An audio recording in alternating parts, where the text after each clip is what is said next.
Hablando de ataques, tenemos que volver a hablar de los ataques terroristas del pasado viernes en París.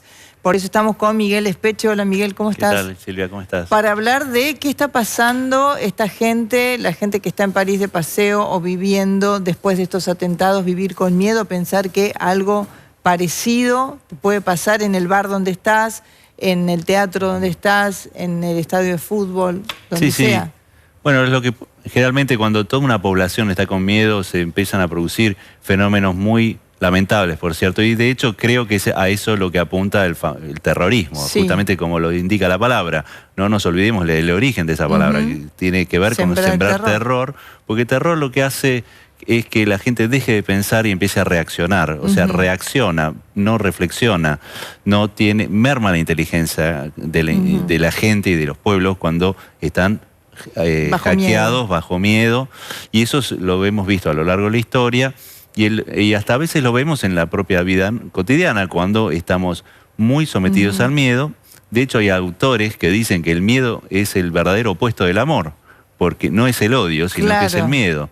Porque hace que todo el mundo se retraiga y empieza a ver al otro como sospechoso y a todas las situaciones como sospechosas y peligrosas. Entonces no es vida esto, y esto seguramente lo están viviendo en Francia, como lo deben vivir en Siria, como lo deben vivir... ¿Va a pasar esa sensación? ¿Es un periodo? ¿Está medido de alguna manera por los profesionales? ¿Esto va a pasar unos meses, después generalmente van a volver, tiene que ver con complejos procesos. De hecho, con el miedo generado por las Torres Gemelas, se propició una guerra que luego se vio que no estaba tan vinculado como se decía en un principio. Ese es un tema más político, pero digamos que medra del miedo las peores intenciones cuando se genera ese miedo. Ahora, ¿cómo salir del miedo? Porque por lógica, todo razonamiento indica que podría ocurrirnos algo malo. En la vida cotidiana uno podría pensar que ese día nos va a pasar algo malo y nadie te lo puede refutar. Sin embargo, salimos a caminar, salimos a trabajar, hacemos una vida. Por eso es tan importante el tema de los vínculos. Por eso es tan importante que la gente... En el sentido de sentirse acompañados. Porque ¿qué pasa con el miedo? Nos hace focalizar en lo que tememos, por ejemplo, el terrorismo o la inseguridad o lo que sea. Meterme en un subte, suponte. Claro, tengo miedo y olvido los recursos que tengo frente al peligro. O sea, olvido los recursos y solamente me veo como víctima y el único recurso es huir o parapetarme, paralizarme. Por eso lo que se ha visto es que el hecho de solidarizarse, de generar red. Por ejemplo, cuando fue la matanza en la revista Charlie Hebdo, las movilizaciones de todas las poblaciones que sufren atentados, en la AMIA, la gente, por ejemplo, los deudos de la AMIA que se juntaron a realizar acciones específicas, políticas, como quieran, pero el sustrato, pero también homenajes. El sustrato emocional es muy importante. Por eso siempre se dice que hay que seguir con la vida, guardando el duelo que corresponda, ¿no? En caso de pérdidas y demás, pero incluso dentro de ese duelo, que no sea algo privatizado, algo que nos parapete, nos mete para adentro. A puertas cerradas. A puertas cerradas. La idea de solidaridad, porque la única vacuna contra el miedo es el acompañamiento. Ni siquiera es el razonamiento. Estas expresiones de ir, dejar una vela, una carta, una foto, flores, que se ven gigantes, ¿no? En distintos lugares de la ciudad, porque lamentablemente fueron muchos también los objetivos de los terroristas. ¿Esto hace bien? Hace bien porque hace que uno no se sienta objeto del peligro. O sea, somos algo más. Frente al peligro y a la amenaza y la violencia, nosotros podemos marcar la cancha en cuanto a qué tipo de mundo queremos y el tipo de solidaridad. Y aparte hay algo que es muy difícil de agarrarlo y ponerle palabras, que es lo que se siente, lo que se vivencia cuando se genera un acto de solidaridad.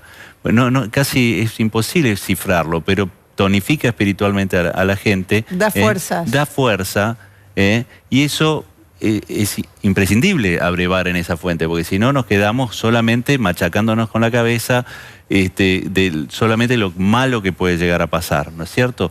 Estaba hablando hace un ratito con gente que está en París, por ejemplo, que están en esta circunstancia de, bueno, pero vamos a tomar algo, si vamos o no vamos, pero lo importante es que estemos juntos, decía, ¿no? Estamos juntos, no importa si es en una casa o es en un bar. El asunto es que por ahí nos invaden los bares a fuerza de metralla, pero que no nos invadan el alma.